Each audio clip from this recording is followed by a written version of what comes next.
Hello, everyone. This is Jeff Hastings. Today, we're going to talk about one of the additional workflow applications that's available within the Performance Bridge platform. We're going to cover Follow-Up Tracker. And as a quick reminder, within the Performance Bridge platform, the two traditional analytics types of applications that come included with the platform are quality and productivity. They both reference the same data, but quality is a dashboard data visualization type view, whereas productivity is your standard report or text-based view of the information. All of the other applications that we have within the platform are focused more on solving specific workflow challenges within the facility. With Follow-Up Tracker, this is one that we developed specifically to help hospitals measure and track and schedule follow-up imaging recommendations. Many times within a facility, a hospital is not managing this. They're simply putting the follow-up imaging recommendation in the report, sending that back to the referring physician, and it's the patient or the referring physician's responsibility to ensure that that follow-up imaging event actually takes place. And from a statistics standpoint, the studies that have been completed and published indicate that on average, 10% of all imaging studies have a follow-up imaging recommendation. So the X-ray was inconclusive, we need to perform a CT or have a follow-up MR exam 6 months from now, those types of things. So of those 10% of imaging studies that have a follow-up imaging recommendation, half of them never occur. So fully 50% of those studies fall through the cracks. So what that means is you've got a direct negative impact on clinical care. Instead of catching a small nodule early on, the patient presents again a year or two later, and they're in a much more difficult situation in terms of their diagnosis, the care, et cetera. So falling through the cracks early caused a negative impact on clinical care later. In addition, there's the financial component to the facility. They're losing out on those studies or losing them either to another facility, or they just simply are not performed at all. So this application does provide both a clinical as well as a financial benefit to the facility. So I'm going to jump right in. Within the application, what we're actually doing to populate this dashboard is we're using natural language processing, and we're automatically scanning every report that we receive to determine if there was an imaging recommendation. And so we highlight that area in the report, we pull out the modality, the suggested date, the reason why.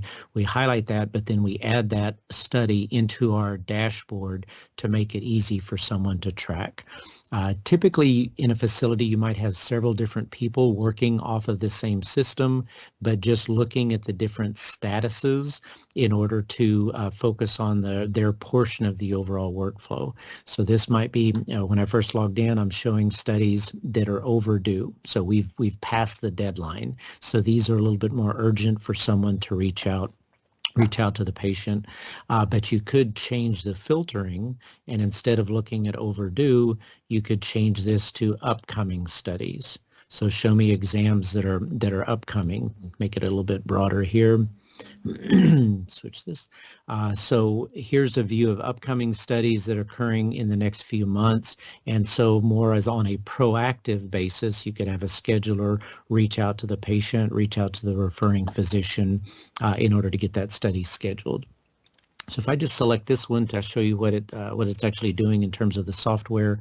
So here's the patient information. This is a copy of the report. And down at the bottom, here's what we pulled out to say, there was a follow-up imaging recommendation, in this case, a CT recommended 2 years, after 2 years. So the study was performed in 2019, December of 2019. 2 years from that would be December of 2021, which is roughly 8 months from now. So this is an area where a scheduler could go in, look at the system, and proactively reach out to the patients in order to get that follow-up imaging scheduled. There's other examples in terms of working off of the work list. If instead of upcoming, one of the things that the system does is we're looking at the report.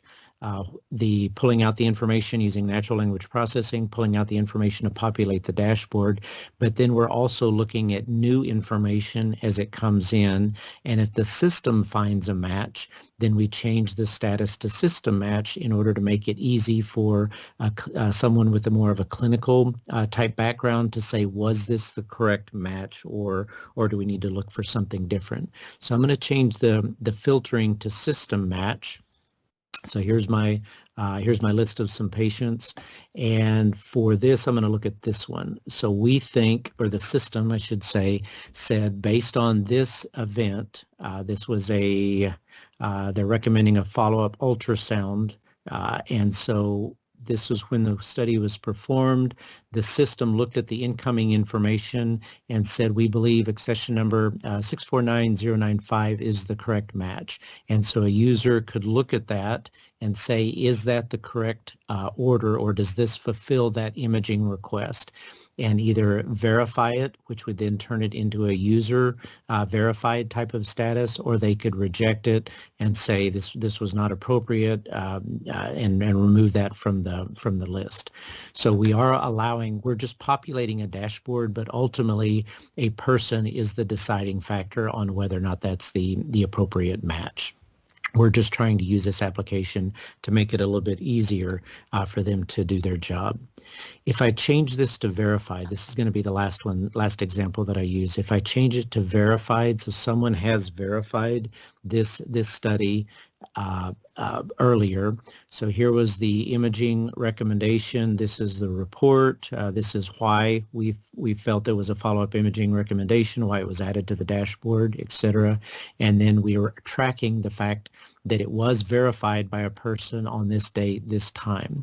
So we are, from a logging standpoint or a tracking standpoint, we are capturing all of those events for analysis later on if for some reason you needed to go back and look at the specific steps, what happened, as well as adding in notes into this study. So again, this tool is really focusing on improving the clinical outcomes as well as helping with the finances of the hospital by capturing the studies that are falling through the cracks. And again, the statistics that you can reference, if you're just an average facility, then 10% of your studies will have a follow-up imaging recommendation, and of those 50%, half of them never occur. So that's the problem that we're trying to help solve by using, or by the creation of, the follow-up tracker application. Thank you for your time. If you have any questions, please reach out to your Philips representative. Thanks.